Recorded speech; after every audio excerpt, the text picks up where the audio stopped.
Hello, I'm Claire Snyder, and I'm pleased to be with y'all to share the results of a project we conducted to recommend the key information about patient-reported outcomes, or PROs, that should be included and reviewed in grant applications. This project was conducted by the named authors through the Proteus Consortium. Proteus stands for Patient-Reported Outcomes Tools, Engaging Users and Stakeholders, and aims to advance the use of PROs in clinical research and clinical practice. This project was funded by the Patient-Centered Outcomes Research Institute and Genentech.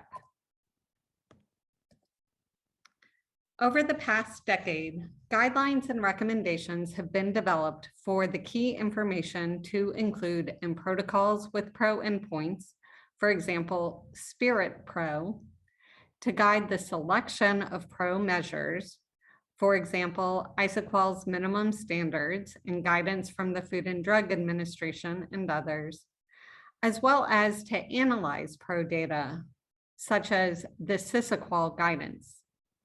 However, strict page limits preclude addressing all of this information in grant applications.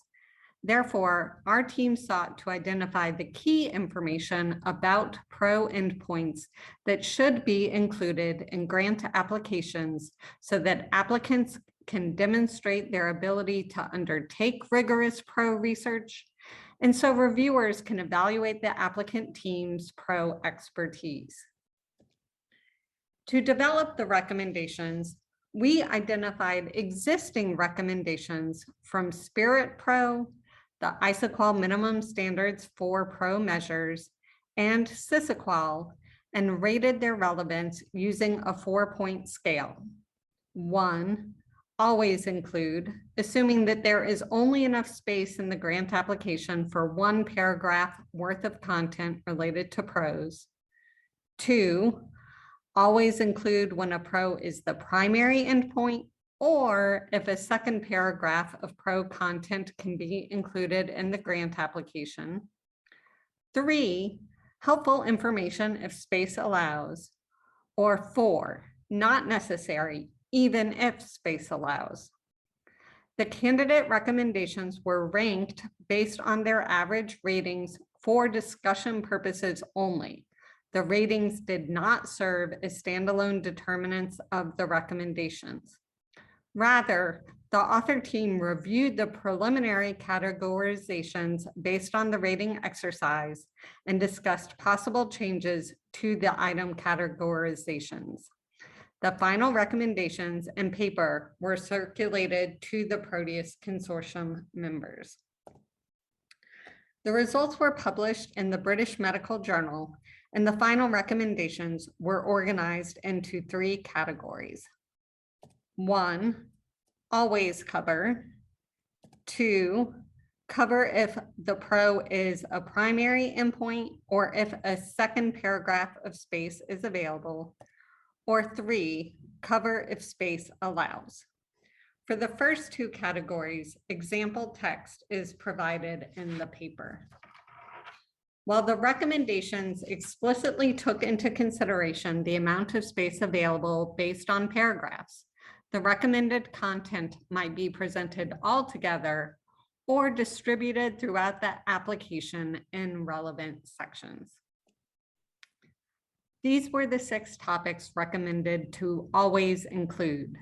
They covered the rationale, PRO-specific research questions, the PRO concepts or domains used to evaluate the research questions, the time points and data collection plans, and the analysis methods in relation to the objectives.